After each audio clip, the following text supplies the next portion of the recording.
حکوومەتی هەرێمی کوردستان پێداگرە کە ناکۆکیەکان یا بڵین کێشەکانی نێوانی لەگەڵ بەغدا بە گفتوگۆ چارەسەر بکات. شاندەکان بەردەوام سەردانی بەغدا دەکەن بۆ بەدەستێنانی ماف و شایستەداراییەکان لە بەرژەوەندی خەڵکی هەرێمی کوردستاندا. ئەمڕۆ جارێکی دیکە شاندی حکوومەتی هەرێمی کوردستان سەردانی بەغدا دەکات. من لەم بارەوە زیاتر قسە دەکەم لەگەڵ میوانەکەم بەڕێز سیپان عەزیز ئەندامی پەرلەمانی عێراق لەگەڵم دەبێت لە بەغداوە. بەڕێز سیپان ئەم کاتت باش. بڕیارە ئەمڕۆ شاندەکەی حکوومەتی هەرێمی کوردستان بگەڕێتەوە بۆ بەغدا سەبارەت بە پرسی بوجە و موچەی هەرێمی کوردستان قسە بکات. شاندەکە کەی دەگات پێکاتی شاندەکە گەرزانیاریتان هەبێ هەمان شاندی پێشون؟ بەڵێ ئەم کاتەتان باش ئەو کاتەی بینەرانی بەڕێزیش باش بێ. ئەمڕۆ جارێکی تر شاندی دارایی تەکنیکی حکوومەتی هەرێمی کوردستان سەردانی بەغدا دەکاتەوە. ئەم شاندە لەوانەیە دەوروبەری ساعت 7 هەتا 8 ئێوارە بگەنە بەغدا بەپێی ئەو معلوماتانەی کە هەمە. شاندەکە زیاتر لە خۆی لە پرسی دارایی دەبینێتەوە و تەکنیکیشە. ڕەنگی ئەو شاندە نەبێ ئەوەی کە پێشتر سەردانی کردووە، چونکە ئەم شاندە زیاتر پێوەستە بە بابەتە داراییەکانەوە و تەکنیکیە. مۆزوعەکان زۆر بەوازحی دیارن. حکوومەتی هەرێمی کوردستان زۆر زیاتر لە ئەوەی لە سەرشانی بووە ئەنجامی داوە لە پێناو ئەوەی کە لەگەڵ بەغدا بکەنە ڕێکەوتن و چەندین جاری سەردانی بەغداوان کردووە. ئەم شاندانە ئەمەش یەکێکی تر دەبێت لەو سەردانانەی کە بۆ پەلەکردن لە جێبەجێکردنی هەموو ئەو داواکاریانەی لەسەر هەرێمی کوردستانە لە موازنەدا بۆ ئەوەی زووترین کات موچەی هەرێمی کوردستان ڕەوانە بکرێت. باشە بەڕێز سیپان، پێشووتری شاندەکان هاتوونەتە بەغدا قسەیان کردووە، ڕێکەوتن کراوە، بڕیار لە جێبەجێکردنی یاسای بوجە درراوە، بەڵام بینیمان مانگی پێشوو چۆن پارە نێردراوە تا چەندە هاوڵاتیانی هەرێمی کوردستانی نیگەران کرد. ئێستا چی ماوە لە نێوان هەرێمی کوردستان و بەغدا لەبارەی پرسی موچە و بوجەوە کە ئەمڕۆ قسەی لەسەر بکرێت تر کێشەکانی ڕابردوو دووبارە نەبێتەوە؟ ئەوەی کە لە مانگی ڕابردوودا ڕوویدا جێگای پرسیارە، چونکە وەکو جەنابی شتە ماژێت پێدا تەواوی ڕێکەوتنەکان کراوە، تەماوی ئالیەتەکان، تەواوی ئەوانەی کە لەسەر هەردوو شاندی حکومی فدرالی و لەگەڵ هەرێمی کوردستان بوو ئەنجامیاندا و ڕێکەوتنی کۆتاییش کرا لە دوای ڕێکەوتنی موازنە و دوای پەسەندکردنی موازنەش اینجا ڕێکەوتن لەسەر ڕێکاریەکان و وردەکاری و ئاسانکاری جێبەجێکردنی بڕێگەکان. جێبەجێ نەکردنی وەکو خۆی ناردنی پارە خۆی لە چەند مۆزوعێکە ئەبێنێتەوە. یەکێکیان دەکرێت ئەوە بێ کە لە حکوومەتی فدرالیدا حکوومەت ئەوەنە دەسەڵاتی نییە بەسەر حزبەکانەوە، بەڵکو لە زۆر ڕەهەندیشەوە حزبەکان زاڵن بەسەر حکوومەت و وەزارەتەکانەوە.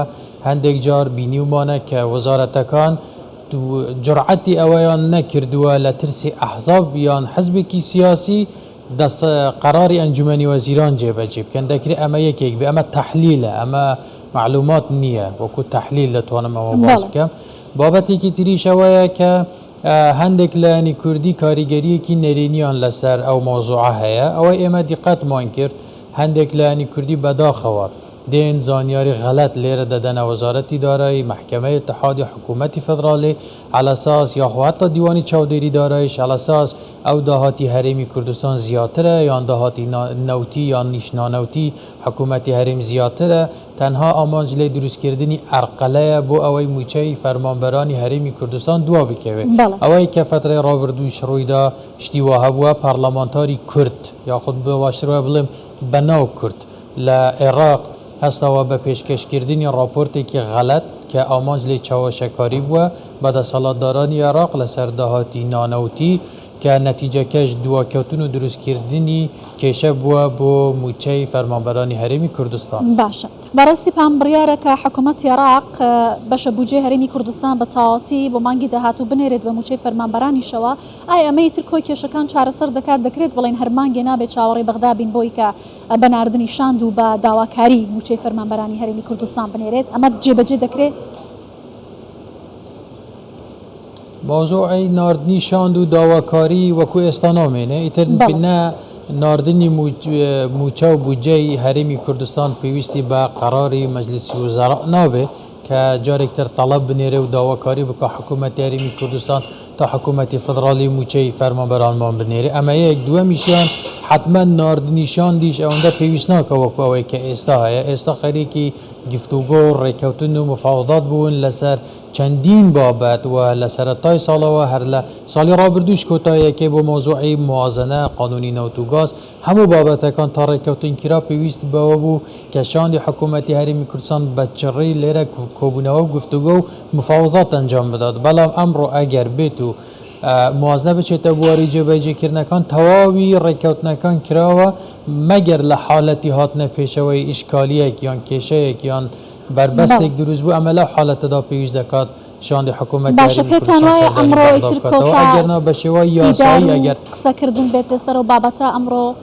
خاڵی یەکلاکەرەوە بێت بۆ سەررجەمە و بابەتانی کە لە ماوەی ڕابردوودا لەسەری قسەیان کردووە جگە لە یاسای نەوت و گاز کە بڕیارەیەک شەمەشاندێکی دیکە بۆ ئەو بەمەسە سەردان بکەنەوە خۆی مەرج نییە کۆتا کۆبوونەوە بێ چونکە لەسەر زۆربەی بابەتەکان ڕێککەوتون ئەم هەفتەیە ڕابردوو دیوانی چاودێری دارایی فدرالی لەگەڵ دیوانی چاودێری دارایی هەرێم تدقیق یان وردبینیان بۆ تەواوی داهاتی نەوتی و نانەوتیەکانی هەرێمی کوردستان کردووە راپۆرتی خۆیان ئامادە کردووە ئێستا هاتوونەتەوە لە بەغدان ئەم ئێوارەیەش برادرانی ئێمە شاندی حکومتی هەرێمی کوردستان کە شاندێکی تەکنیکیە لە دیوانی چاودێری دارایی و بگرێت لە وەزارەتی داراییش سەردانی بەغدا دەکەن بڕیار وایە کاتژمێر 8 ئەم شەوە یەکەم کۆبوونەوەی خۆیان دەست پێ بکەن لە پێناو ئەوەی بەپێی ئەو وردبینیەی کە کراوە دووە هەمین قسە لەسەر حەسەی هەرێمی کوردستان لە داهاتی نانەخۆیی و هەروەها حەسەی داهاتی نانەوتی عێراق و حەسەی یاخود پشکی هەرێمی کوردستان لە کۆی داهاتی نانەوتی عێراقدا ئەمانە بە تەواتی ئێکلا بکەنەوە لەگەر ئالیەتی کۆکردنەوەی داهاتی نانەوتی و ئالیەتی دابەشکردنەوەی داهاتە نانەوتیەکان لە نێوان هەردوو حکوومەتی فدرالی و حکوومەتی هەرێمی کوردستاندا بەڵام هاتنەوە یان نەهاتنەوە من ناتوانم حتا بڵێم ئەگەر ئەمڕۆ ڕێکیش بکەون ئەومانە ناگەینە کە شاندی هەرێم سەردانی بەغدانەکە ئێمە لە حکوومەتێکی فدرالیدا دەژین ئێمەش هەرێمێکی فدرالی لەو حکوومەتەدا بە دڵنیاییەوە حتمما هەمیشە بەردەوام سەردان دەبن کۆبوونەوە دەبن مفاوضات دەبێ بابەتی نوێژ دەبێ ئەو شاندانەش هەر بەردەوام دەبن زۆر باشە بەڕێز سیپان عەزیز ئەندامی ئەنجومەنی نوێنەرانی عێراق لە بەغداوە لەگەڵ کوردستان 24 بووی زۆر سپاس